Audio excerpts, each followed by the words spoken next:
Class 12, exercise 1.2, the electrostatic force on a small sphere of a charge।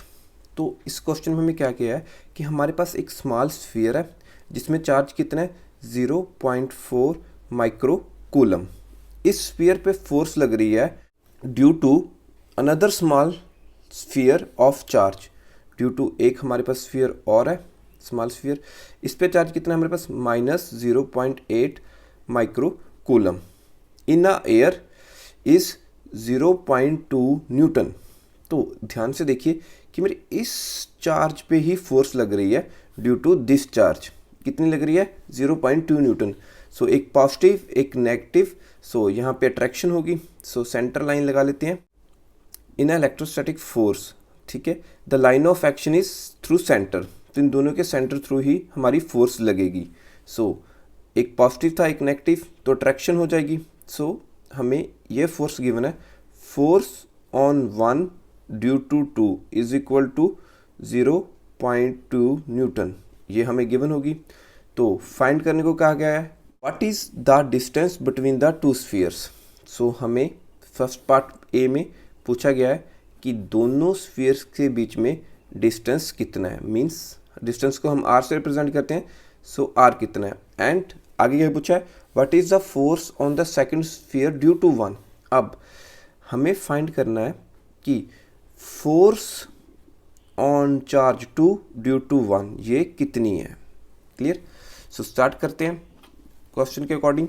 सो पहले हम Coulomb's formula use कर लेते हैं।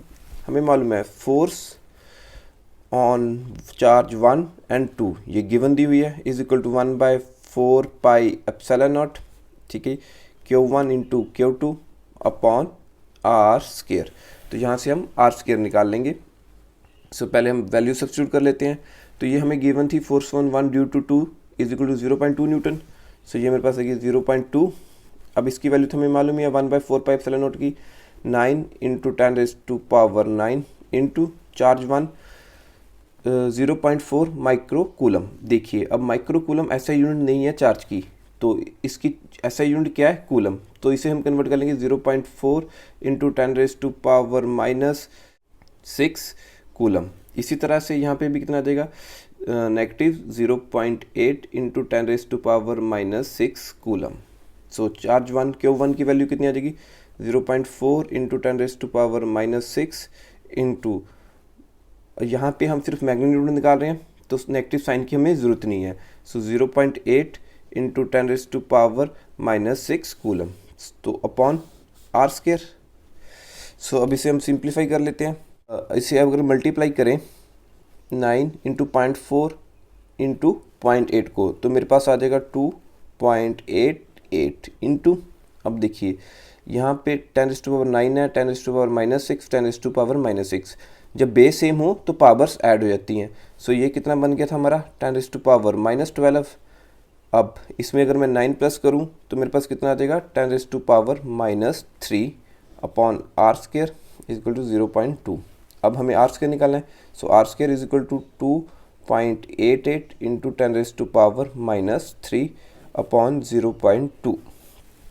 क्रॉस मल्टीप्लिकेशन कर दी हमने। सो अब अगर मैं 2.88 को 0.2 से डिवाइड करूं तो मेरे पास आर स्केयर आ रहा है 14.4 इंटू 10⁻³ तो यहाँ पे देखिए मुझे आर स्केयर में वैल्यू मिल गई, पर मुझे चाहिए वैल्यू किस में आर में। सो यहाँ पे अब ध्यान से देखिए 14.4 को हमें मालूम है कि 144 का √12 होता है। अगर मैं इस टर्म को 144 बना लूँ तो ये मेरे पास इजीली सॉल्व हो जाएगा, 12 आ जाएगा। सो देखते हैं इसे मैं 144 कैसे बना सकता हूँ। अगर इसे मैं 10 से मल्टीप्लाई कर दूँ टर्म को और 10 से ही डिवाइड कर दूँ तो मेरी टर्म अनचेंज रहेगी।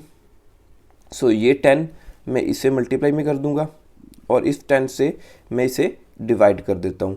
तो मेरे पास क्या आएगा R square is equal to 144 into 10⁻⁻4। तो अब इसे सिंप्लीफाई कर लेते हैं। So R taking under root both sides, so 144 into 10⁻⁻4 का आ गया हमारे पास √1/2। सो 1/2 इसको भी मिलेगा इसको भी मिलेगा। So R is equal to 144 by raise to power 1/2 into 10 raise to power -4 raise to power 1/2.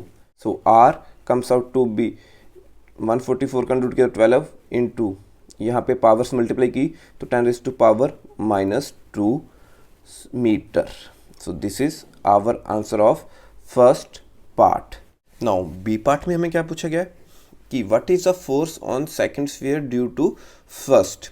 तो आप यहाँ पे एक बात ध्यान रखिए कि जो मेरी फोर्स ऑन सेकंड चार्ज है ड्यू टू फर्स्ट वो भी आएगी 0.2 न्यूटन ही आएगी, क्योंकि जो कूलम्स लॉ है वो इनके प्रोडक्ट में काम करता है Q1 इंटू Q2. बेशक ये इसकी वैल्यू जितनी भी चेंज हो. सो ये आ गया हमारा आंसर ऑफ बी पार्ट का कि force on due to charge 2 due to 1 कितनी आएगी, सेम 0.2 न्यूटन ही आएगी.